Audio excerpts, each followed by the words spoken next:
আমাদের নেতা ৩৬শে জুলাই আমাদের সাথে ছিল, আমাদের সামনে থেকে নেতৃত্ব দিয়েছে।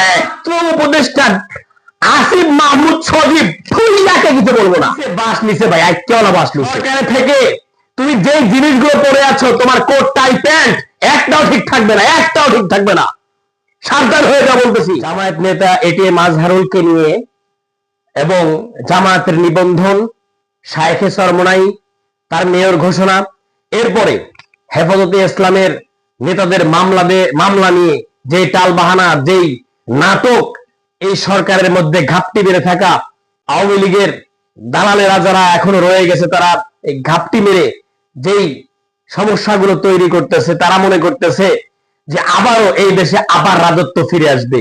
এইভাবে চলতে থাকলে আবারও এই দেশে আবার রাজত্ব ফিরে আসবে। স্পষ্ট ভাষায় বলতেছি, প্রিয় দর্শক, আপনারা শুনে রাখেন, আপনারা সাপোর্ট করবেন। আমি ব্যক্তিগতভাবে আমার অবস্থান এবং আমার জায়গা, আমার এলাকা থেকে এই এলাকার ঘটনা আপনাদেরকে বলতেছি। আগে ওলামায়ে কেরাম, আলেম ওলামা, রাজনৈতিক যেই পথ চলা, রাজনীতি কি, তারা এটা রাজনীতির মধ্যে যাইতো না, রাজনীতি বোঝার চেষ্টাও করতো না, রাজনীতির মধ্যে তারা যাওয়ার কোনোভাবেই, রাজনীতি মানেই তারা মনে করতো যে সমস্যা, রাজনীতি আলেম ওলামার জন্য না, তারা আগে এই বিষয় মনে করত। কিন্তু এখনকার অবস্থা ভাই পরিবর্তন হয়ে গেছে। প্রিয় দর্শক, আপনারা সাপোর্ট করবেন, সাবস্ক্রাইব করুন, ফলো করবেন। এখন অবস্থা পরিবর্তন হয়ে গেছে। কিভাবে পরিবর্তন হলো? পরিবর্তন হওয়ার কারণ হলো, আমি যে জায়গায় অবস্থান করতেছি, যে জায়গা, সেই জায়গা এবং সারা বাংলাদেশের পরিস্থিতি আপনাদেরকে জানাতে চাই। সারা বাংলাদেশে যত আলেম ওলামা আছে, যত হুজুর আছে, যত মসজিদের ইমাম আছে, মুয়াজ্জিন আছে, নামাজি আছে, দাড়ি টুপিওয়ালা আছে, ইসলামকে ভালোবাসে, আল্লাহকে ভালোবাসে, ইসলামকে মানে অথবা ইসলামকে না মানলেও ইসলামকে পছন্দ করে, এরকম মানুষরা ঐক্যবদ্ধ হয়ে গেছে। এরকম মানুষরা ঐক্যবদ্ধ হয়ে গেছে। আগের যুগ ছিল 1971 সালের পর থেকে হয়তো আওয়ামী লীগ না বিএনপি না জাতীয় পার্টি, ক্ষমতায় কে যাবে, কয় আওয়ামী লীগ যাবে, কয় ক্ষমতায় কে যাবে, কয় এবারে বিএনপি যাবে, কয় ক্ষমতায় কে যাবে, কয় জাতীয় পার্টি যাবে। সময়টা এরকম ছিল। কিন্তু এখন ৩৬শে জুলাইয়ের পর থেকে পথ পরিবর্তন হয়ে গেছে। যেই ইমাম মসজিদ নিয়ে পড়ে থাকতো, যেই মুয়াজ্জিন আযান নিয়ে পড়ে থাকতো, যেই মাদ্রাসার হুজুর মাদ্রাসা নিয়ে পড়ে থাকতো, ইমাম, মুয়াজ্জিন, মাদ্রাসার উস্তাদ, এরপরে সাধারণ জনগণ, দাড়িওয়ালা, টুপিওয়ালা, আল্লাহকে মানলেওয়ালা, সকলে এক কাতারে চলে আসছে। সকলে এক কাতারে চলে আসতে পাই। গোয়ার লুঙ্গি ঠিক থাকবে না। তুমি যে প্যান্ট পরে আসো, তুমি যে সরকারে থেকে তুমি যে জিনিসগুলো পরে আছো, তোমার কোট টাই প্যান্ট একটাও ঠিক থাকবে না, একটাও ঠিক থাকবে না, সাবধান হয়ে যা বলতেছি। ঠিক ভাবে আমাদের দেশটা পরিচালনা করো, অন্যথায় তোমরা কি মনে করেছ? তোমরা ৩৬শে জুলাই আমাদের ছোট্ট ছোট্ট বাচ্চাদের, ছোট ছোট ভাইদের সাহসিকতা দেখেছ। তোমরা এই ৩৬শে জুলাই যাদের অবদান ছিল, তার সাথে দাড়িওয়ালা, টুপিওয়ালা সকলে যুক্ত হয়েছে। এই দেশের মানুষ যুক্ত হয়েছে। এই দেশের মানুষ নৌকা চায় না, এই দেশের মানুষ আপার রাজত্ব চায় না, এই দেশের মানুষ গোলামীর রাজত্ব চায় না, এই দেশের মানুষ আমেরিকার গোলামীর রাজত্ব চায় না। এই দেশের মানুষ মুক্তির রাজত্ব চায়, স্বাধীনতার রাজত্ব চায়, স্বাধীনভাবে ঘুরতে চায়, স্বাধীনভাবে ফিরতে চায়, স্বাধীনভাবে চলতে চায়। অতএব কারো রাজত্বের, কারো দাসত্বের আর শিকড়ে এই বাংলাদেশের মানুষ আর বন্দী হবে না। যারা দিবা স্বপ্ন দেখতেছেন, তাদের এই স্বপ্নটা দোষে পরিণত হবে ইনশাআল্লাহ। সতর্ক হয়ে যান, সতর্ক হয়ে যান। সময় চলে যাওয়ার আগেই ঠিক হয়ে যান। স্পষ্ট ভাষায় বলতেছি, সময় চলে যাওয়ার আগে ঠিক হয়ে যান। আপনারা কি মনে করতেছেন আপনারা যা করবেন আমরা টাকায় টাকায় দেখবো। আমাদের অর্থ দিয়ে, আমাদের ট্যাক্স দিয়ে দেশ পরিচালনা হবে, আর এই দেশকে নিয়ে আপনারা ছিনিমিনি খেলবেন, আমরা বসে বসে দেখবো। নো, এটা হবে না। এখন সারা বাংলাদেশের মানুষ ঐক্যবদ্ধ। প্রিয় দর্শক, আপনারা হয়তো মনে করেন যে হুজুররা কি হয়েছে, আল্লাহ হুজুররা এক হয় না কে? আরে ভাই, হুজুররা এক হয়ে গেছে, হুজুররা এক হয়ে গেছে। হুজুররা এক হয় না মানে, হুজুররা শুধু হুজুররাই এক হয় নাই, আল্লাহওয়ালা যারা আল্লাহকে মানে, আল্লাহ রাসূলকে মানে, যারা ইসলামকে মানে, ইসলামকে বিশ্বাস করে, তারা এক প্ল্যাটফর্মে চলে এসেছে। নো টেনশন, নো টেনশন, তারা এক প্ল্যাটফর্মে চলে এসেছে। অতএব ভয়ের কোনো কিছু নাই। আপনাকে বলতেছি যে আপনি ভিডিও দেখতেছেন আমার, আমরা যদি মাঠে নামি, আমরা হুজুররা যদি মাঠে নামি, আপনি নামবেন তো? আপনি নামবেন কিনা? আপনারা বলেন হুজুররা এক হয়েছে কিনা? ভাই, হুজুররা এক আছে।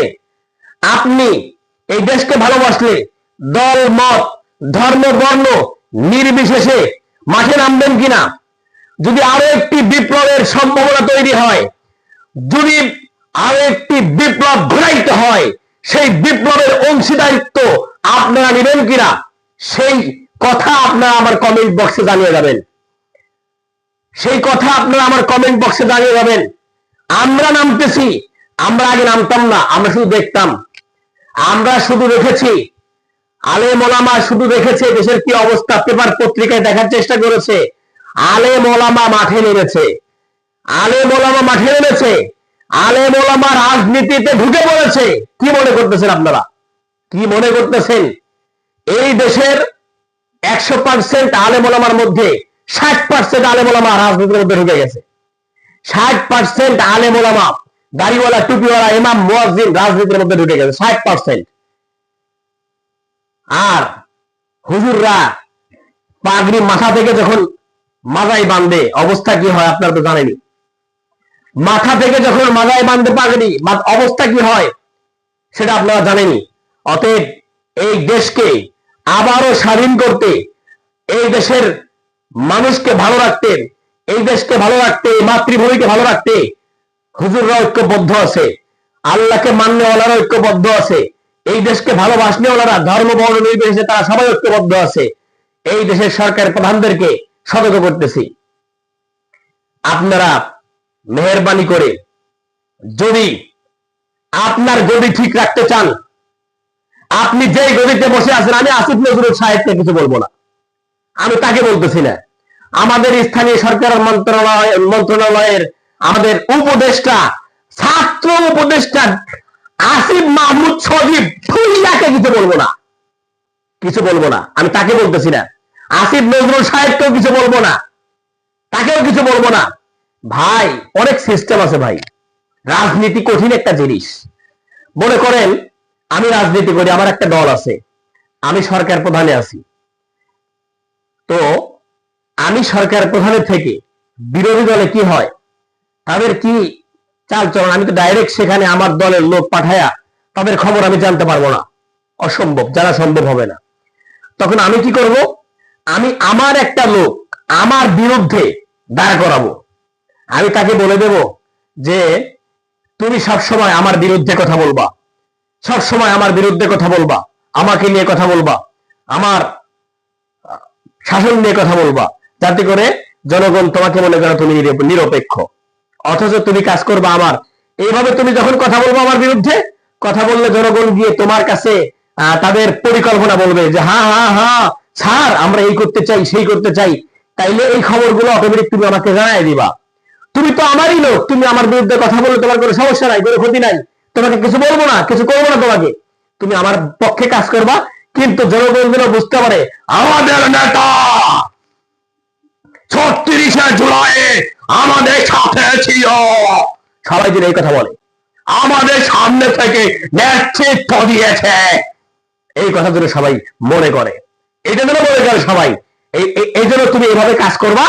আর যখন পট পরিবর্তন হবে, তখন আমি তোমাকে সরকার প্রধান বানায় দিব, ডক্টর ইউনূসের পরিবর্তে তোমাকে বসায় দিব। হ্যাঁ, জনগণ বুঝবো না, জনগণ মনে করলো আমার নেতাই তো, আমার জুলাই স্পিরিট নিয়ে সরকার হয়েছে, সমস্যা কি? ঠিকই তো আছে, ঠিকই তো আছে। জনগণ হলো এটা বুঝবে, এটা হলো রাজনীতি ভাই। আমরা ইচ্ছায় অনিচ্ছায় আমাদের ছাত্র ভাইয়েরা নিচে বাস নিচে ভাই, আইক্যওয়ালা বাস নিচে, আইক্যওয়ালা বাস নিচে ভাই। তবে ছাত্ররা ভুল করলেও আমরা ভুল করবো না ভাই, আমরা ঐক্যবদ্ধ আছি। ছাত্ররা ভুল করলেও আমরা আর ভুল করবো না। আপনি যারা দেশকে ভালোবাসেন, আপনারা এই ভিডিও দেখতেছেন, আপনারা কি ভুল করবেন? কমেন্টে জানাবেন। ভুল করবেন? আপনারা কি আর চান এই দেশে, এই দেশ আর কারো গোলামির শিকলে বন্দী হোক? এটা কি আপনারা চান? বলেন। এই দেশকে আপনি ভালোবাসেন না? বলেন আপনি ভালোবাসেন না? যদি দেশকে ভালোবাসেন, ঘরে বসে থাকার সময় নেই, আওয়াজ তুলুন, গর্জে উঠুন, ইনকিলাব জিন্দাবাদ।